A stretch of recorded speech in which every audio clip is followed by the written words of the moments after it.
मैं मनोज सक्सेना और राम सक्सेना, कॉमर्स प्रवक्ता, GSM college of advance education weber के यूट्यूब चैनल पर आपका पुनः हार्दिक अभिनंदन करता हूं। और जैसा कि मैंने पिछले वीडियो में आपको बताया था कि अंशों का हरण क्या है, इसके क्या प्रभाव हैं, क्या प्रक्रिया है, अब मैं आपको लेखांकन समव्यवहार बताऊंगा कि लेखांकन कैसे होता है। तो अंशों का हरण या जब्तीकरण ये तीन तरह से, जैसे निर्गमन तीन तरह से होता है, सममूल्य पर निर्गमन, ऐसे ही मूल रूप से सममूल्य पर निर्गमित अंशों का हरण, मूल रूप से प्रीमियम पर निर्गमित अंशों का हरण, ठीक है, और मूल रूप से कटौती पर निर्गमित अंशों का, तीन तरह से अंशों का हरण होता है। तो अब आपको हम सबसे पहले मूल रूप से सममूल्य पर अंशों का निर्गमन बता।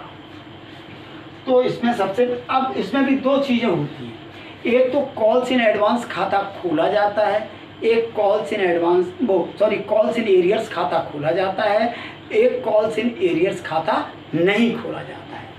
जब खाता खोला जाता है तो हम क्या करते हैं कि जितनी भी कॉल की गई हैं उतनी से कैपिटल को हम डेबिट कर देते हैं। तो हम एंट्री क्या डालते हैं, share capital account debit to share forfeiture account to जितनी कॉलें नहीं दी गई। अगर कॉल्स इन एडवांस खाता खोला गया है तो हम क्या कर देंगे, to calls in arrears account. अगर कॉल्स इन एरियर्स अकाउंट खोला गया है तो और इसको क्रेडिट कर देंगे। जैसे सपोज करो कि 8 रुपये के हिसाब से 200 अंशों का हरण हुआ तो 800 इंटू 2 बराबर यहाँ 1600 रुपया हो जाएंगे, ठीक है।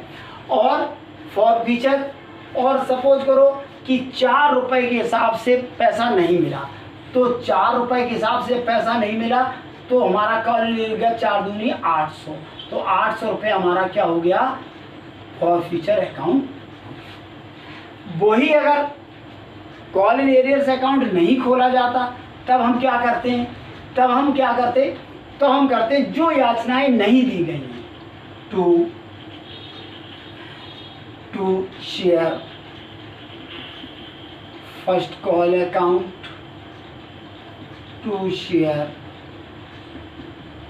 Second call account. और जैसे 200 ये हमारी 400 रुपये की थी 200 से, और ये भी 400 रुपये की थी, तो 800 रुपये नहीं मिले, और ये हमारी मान लो 1600 रुपये थी, ठीक है। तो जो डिफरेंस हुआ तो 800 रुपया ये हो गया हमारा कॉल्स इन एरियर की जगह पे हमने इन दोनों को लिख दिया जो हमारी याचनाएं हमको नहीं मिली, ठीक है। तो इस तरह से हो गया सममूल्य पर अंशों का, निर्गमित अंशों का हरण। अब हम बताएंगे प्रीमियम पर निर्गमित, कौन सा, प्रीमियम पर निर्गमित अंशों का निर्गमित हरण।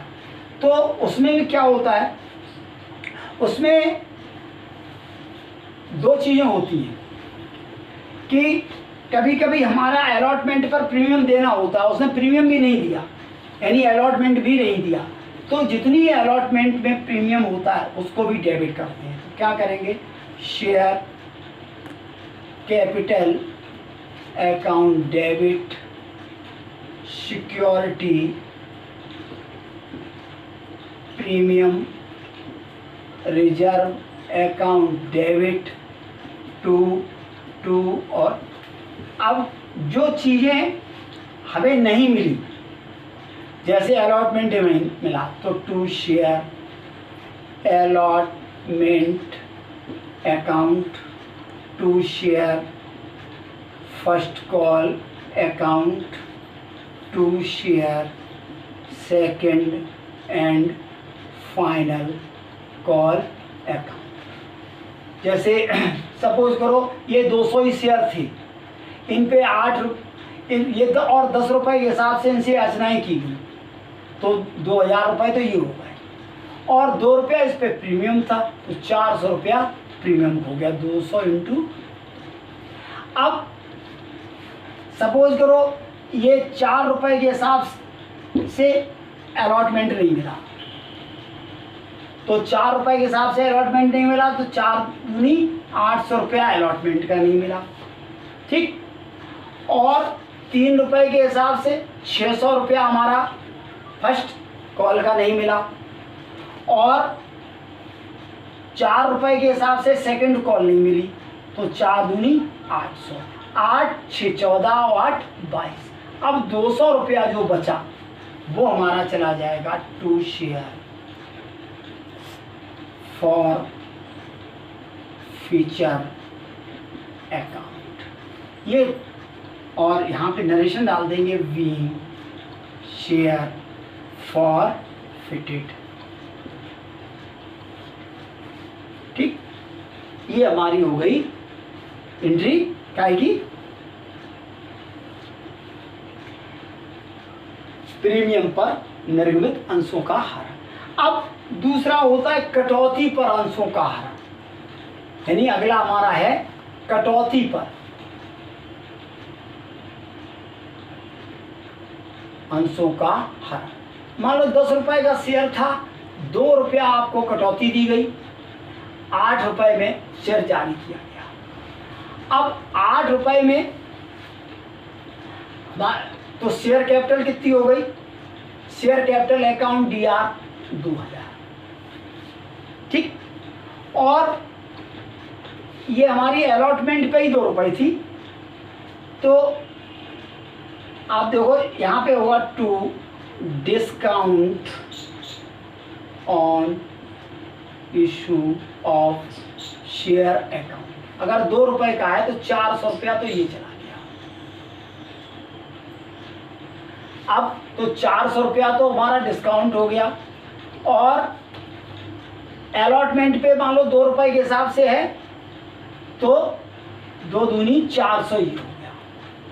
और फर्स्ट कॉल 3 रुपए से थी, तो 3 दूनी 600, और सेकंड कॉल 2 रुपए से थी, तो 2 दूनी 400, 200 दूनी 400, तो 4 4 8 4 12 और 6 18, तो शेयर फॉर फ्यूचर में कितना हो गया 200 रुपया। और यहाँ नरेशन डाल देंगे क्या, वी 200 शेयर फॉर फिटेड। और हमारी ये एंट्री इस तरह से, तीनों तरह की हमने आपको बता दिए कि कौन कौन से हमारे हरण होते हैं, कटौती पर, सममूल पर, कटौती पर और प्रीमियम पर।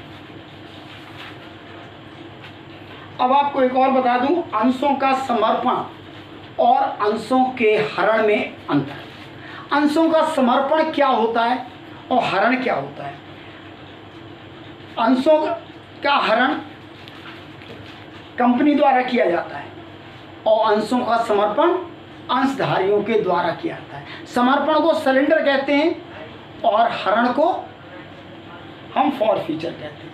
अंशों की वापसी, अंशों के हरण के संबंध में स्वेच्छा से अपने अंशों को वापसी करती है। अंशों के हरण में कंपनी याचना की राशि मिलने पर कंपनी अंशों को अनिवार्य रूप से हरण कर देती है। यानी जब पैसा नहीं आप दे पाते, अंशधारी पैसा याचना का नहीं देता है, तो कंपनी अनिवार्य रूप से हरण कर लेती है। लेकिन समर्पण केवल अंशधारी अपनी स्वेच्छा से ही करता है। तो आज हमने आपको हरण से संबंधित एंट्रियां बताई और समर्पण और हरण में अंतर। देखते रहिए हमारा अगला